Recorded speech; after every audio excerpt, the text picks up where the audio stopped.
Hello बच्चों, कैसे हैं आप सभी। क्लास 6 नागरिक शास्त्र में सामाजिक आर्थिक एवं राजनीतिक जीवन और अध्याय हमारा 5 है, हमारी सरकार, आवर गवर्नमेंट। आइए इसके सारे क्वेश्चंस को हम लोग हल करते हैं। सबसे पहले रिक्त स्थानों की पूर्ति करें। पहला है सरकार राज्य का डैश रूप है। कैसा रूप है? तो ये मूर्त रूप है। ठीक है, मूर्त रूप है। मूर्त मतलब साकार रूप जिसको हम देख सकते हैं। ठीक है, एक होता है अमूर्त जिसको हम नहीं देख पाते हैं।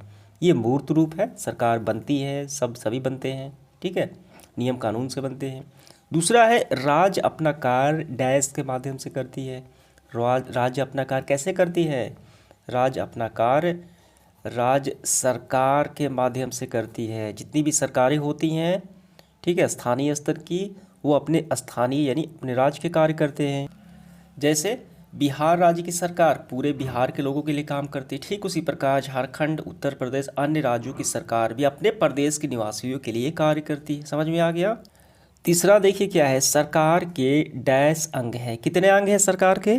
सरकार के 3 अंग होते हैं, केंद्र सरकार, राज्य सरकार और स्थानीय सरकार। समझ में आ गया। तो केंद्र सरकार का सबसे सर्वोच्च होती है, उसके बाद राज्य सरकार होता है, स्थानीय सरकार में जिला प्रशासन आ गया, जिला अधिकारी आ गया, जैसे पटना जिला का। समझ में आ गया आपको। तो सरकार के 3 अंग होते हैं। चौथा है कानून डैश बनाती है। कानून कौन बनाती है? तो यहाँ पे आपको समझना होगा, सरकार के 2 अंग होते हैं, एक होता है व्यवस्थापिका और दूसरा होता है कार्यपालिका। सरकार के अंग है। व्यवस्थापिका का क्या काम है? नियम या कानून बनाने का काम किसका है? व्यवस्थापिका का काम है। और बनाए गए नियम को पारित करने का, पूरे प्रदेश में लागू करने का काम किसका है? कार्यपालिका का है। तो सवाल में क्या है? कानून बनाती है। कौन बनाती है? तो हम भरेंगे व्यवस्थापिका बनाती है। समझ में आ गया। तो व्यवस्थापिका। इसके बाद 5वां, राजतंत्र में शक्ति डैश के हाथ में होता है। किसके हाथ में होता है राजतंत्र में? राजतंत्र में होता है, देखिए, राजा महाराजा का शासन। इसमें पूरी शक्ति, ठीक है, सारी शक्ति राजा के हाथ में निहित होती है, जो प्रदेश का राजा बनता है। तो हम लिखेंगे यहाँ पे राजा। इसके बाद सब्जेक्टिव क्वेश्चन हमारा प्रारंभ हुआ। दूसरा है सरकार से आप क्या समझते हैं, यानी गवर्नमेंट की हमें परिभाषा करनी है। यहाँ पे क्या समझते हैं आप?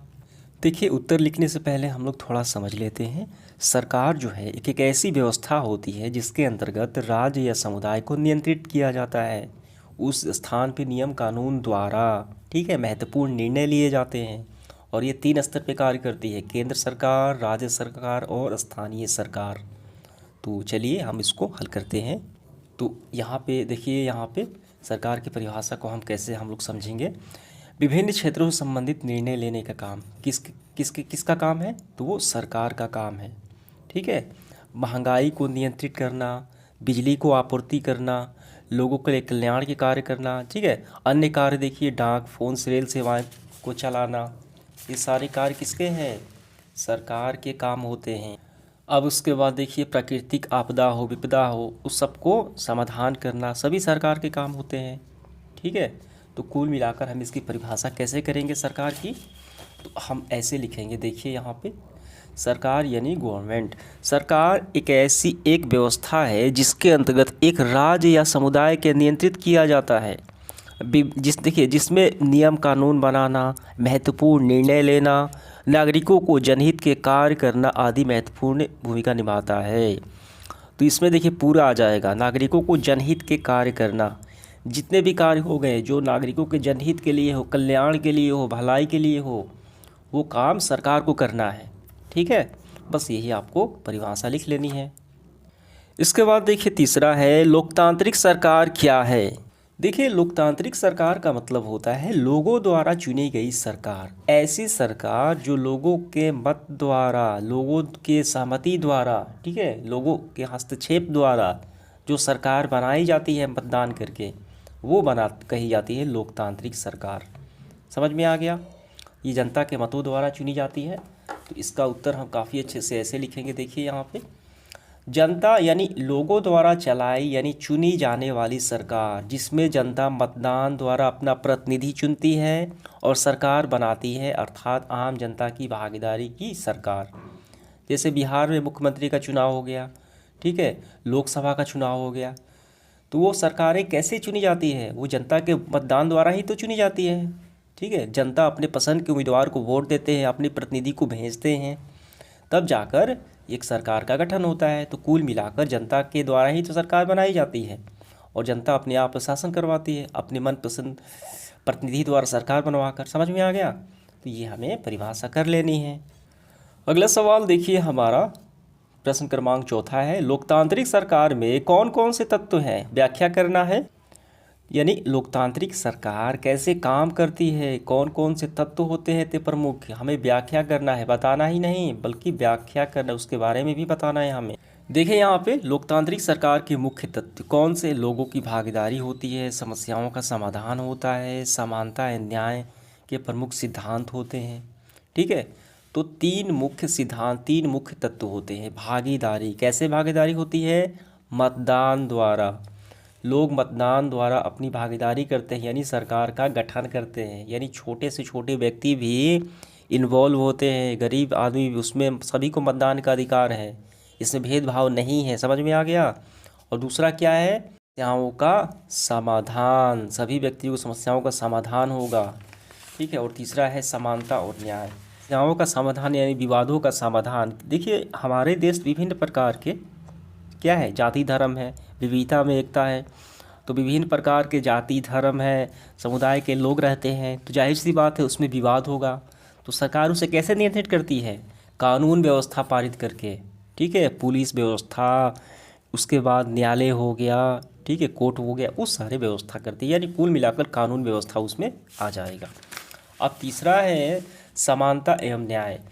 तो सभी व्यक्ति क्या है? समान हैं, चाहे वो किसी भी लिंग, जाति, धर्म से ताल्लुक़ रखते हों, सभी को समान माना जाएगा और सभी को न्याय मिलेगा। यानी कोई भी विवाद हो, ज़बरदस्ती हो, तो उसके लिए सरकार न्यायिक व्यवस्था की है, विरुद्ध न्यायालय में जा सकते हैं।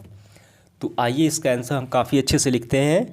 तो इसका उत्तर लिखेंगे, लोकतांत्रिक सरकार के तीन आधारभूत तत्व हैं। पहला है लोगों की भागीदारी। लोकतांत्रिक सरकार में जनता जो है मतदान द्वारा अपनी भागीदारी सुनिश्चित करती है, अर्थात जनता के द्वारा ही सरकार बनती है।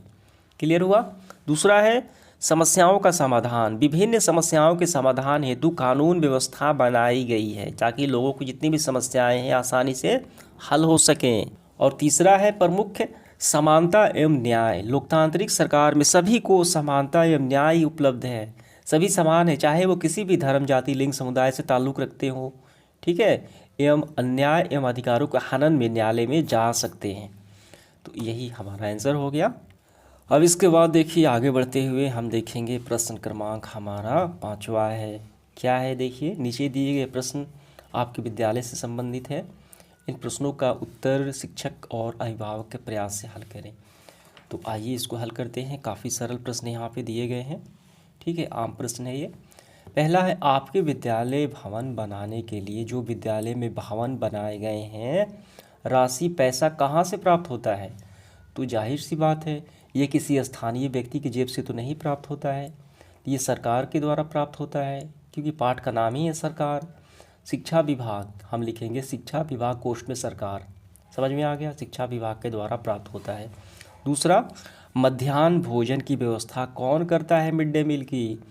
तो ये शिक्षक तो नहीं करते हैं, नहीं गांव के लोग करते हैं, यानी कोई अन्य व्यक्ति भी नहीं करता है, ये भी सरकार करती है। शिक्षा विभाग आपको लिखना है, कोष्ठ में सरकार लिख लेना है। आपके विद्यालय तथा गांव के मोहल्ले के बीच सड़क किसने बनवाई? तो राज्य परिवहन विभाग, कोष्ठ में सरकार आपको लिखना है, गवर्नमेंट द्वारा बनाई गई है। अगला है, आपको मिलने वाली पुस्तक की व्यवस्था कौन करता है? आप बताइए कौन करता है? क्या गांव के लोग करते हैं या प्रधानाध्यापक करते हैं या शिक्षक, कोई भी कौन करता है? तो वो सरकार ही तो करता है। अगर सरकार किताब नहीं देगी तो कोई व्यवस्था नहीं करेगा। ठीक है, तो आपको लिखना है प्रधानाध्यापक द्वारा शिक्षा विभाग। इसमें प्रधानाध्यापक भी महत्वपूर्ण भूमिका होती है, तत्परता होती है कि जल्द से जल्द पुस्तक को उपलब्ध कराना। समझ में आ गया? ऐसे ही आपको लिखना है प्रधानाध्यापक द्वारा शिक्षा विभाग करती है। तो ये आपका आंसर क्लियर हुआ। उम्मीद करता हूँ सभी सवाल आपको समझ में आ गए होंगे। धन्यवाद।